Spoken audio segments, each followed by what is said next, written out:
Cuando la noche cae y los caminos se quedan solos, Asturias sonríe, con cuidado. El Diaño Burlón no es el demonio del miedo absoluto, es el demonio de la risa torcida.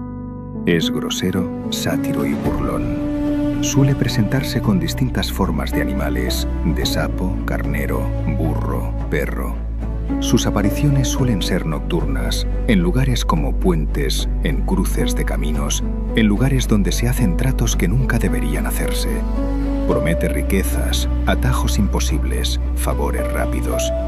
Pero cada regalo tiene un precio y cada burla vuelve multiplicada.